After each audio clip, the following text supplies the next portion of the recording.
नमस्कार साथियों, मैं B L Dudi lab assistant selected आप सभी का मेरे यूट्यूब चैनल पे स्वागत करता हूं। साथियों, यदि आपके 12th के अंदर साइंस सब्जेक्ट है यानी फिजिक्स, केमिस्ट्री, बायोलॉजी या मैथ्स या एग्रीकल्चर या फिर जियोग्राफी सब्जेक्ट है तो यह वीडियो आपके लिए बहुत ही महत्वपूर्ण रहने वाला है।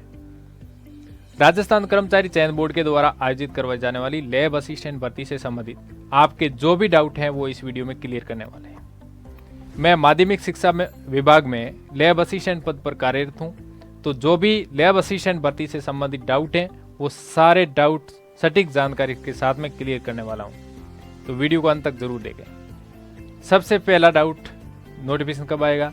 मैं मेरे अनुमान से या मेरे एक्सपीरियंस से कह सकता हूं कि जनवरी 2025 में लैब असिस्टेंट इसका एग्जाम 2 नवंबर 2025 से 4 नवंबर 2025 को आयोजित करवाया जाएगा और इसका रिजल्ट है वो 4 मार्च 2026 से पहले जारी हो जाएगा और 4 मार्च 2026 को इसका डॉक्यूमेंट वेरिफिकेशन करवा दिया जाएगा और फिर उसके लगभग 2 महीने बाद में यानी कि मई 2026 में लैब असिस्टेंट वालों को ज्वाइनिंग भी मिल जाएगी।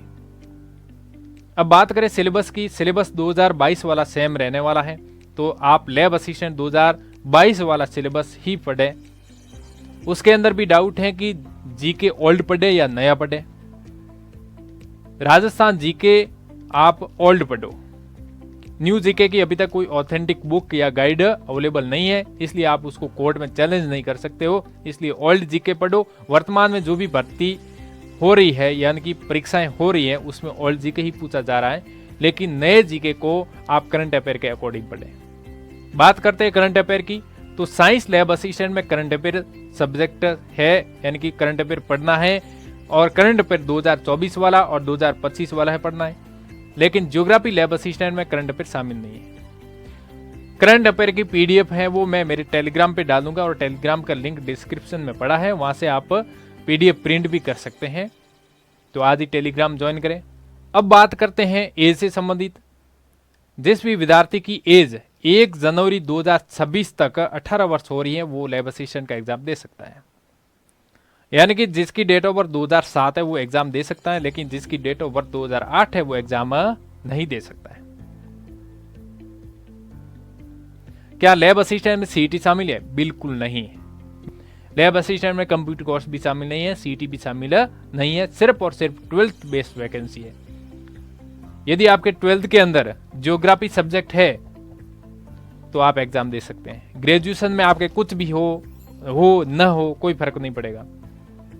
यदि आपके 12th के अंदर साइंस सब्जेक्ट हैं तो आप साइंस लैब असिस्टेंट का एग्जाम दे सकते हैं। आपके ग्रेजुएशन में साइंस हो या ना हो उससे कोई फर्क नहीं पड़ेगा। जो भी विद्यार्थी अभी वर्तमान में 12th के अंदर पढ़ रहा है वो भी लैब असिस्टेंट का एग्जाम दे सकता है यदि उसकी एज है वो कंप्लीट हो रही है। अपना ऑनलाइन कोर्स भी अवेलेबल है।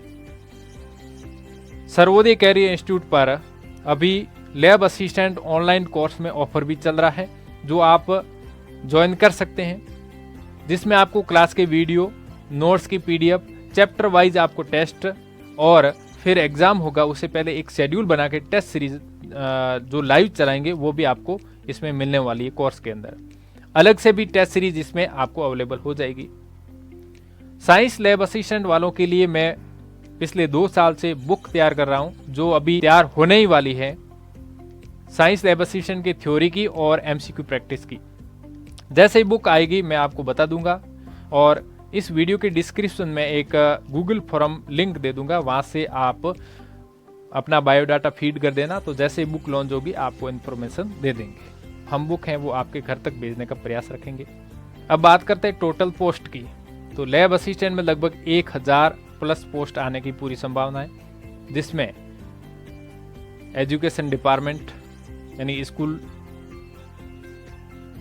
Lab assistant, college lab assistant, agriculture department के अंदर लैब असिस्टेंट, फॉरेंसिक डिपार्टमेंट में लैब असिस्टेंट और फॉरेस्ट डिपार्टमेंट में भी लैब असिस्टेंट हो सकता है और संस्कृत डिपार्टमेंट के अंदर भी लैब असिस्टेंट की भर्ती है वो आ सकती है। तो कुल मिला के साइंस लैब असिस्टेंट के 1000 पदों में से 800 पद रहने वाले हैं और जियोग्राफी लैब असिस्टेंट के लगभग 150 या 200 पद हैं वो आने की पूरी संभावना है। 1 साल का समय है, सही कंटेंट पढ़ लो, बार बार पढ़ लो, अनावश्यक किताबें ना पढ़ो, कम पढ़ो लेकिन बेटर पढ़ो। देखो सिलेक्शन किसका होता है? सिलेक्शन उसी का होता है जो कम पढ़ता है लेकिन बेस्ट पढ़ता है, फालतू का कचरा नहीं पढ़ता है, मार्केट के अंदर जाकर के किताबें नहीं खरीदता फालतू की। तो सिलेक्शन उसी का ही होता है। एक बेस्ट रणनीति होती है, बेस्ट कंटेंट होता है। अपने एप्लीकेशन पे आप देखना, जो भी टीम है वो लैब असिस्टेंट तो वही पढ़ा रहे हैं जो पढ़ना होता है अपने को, कचरा नहीं पढ़ना है फालतू का, वही पढ़ना जिससे सिलेक्शन हो जाए। तो ये बातें थी कुछ आप तक मैंने शेयर की।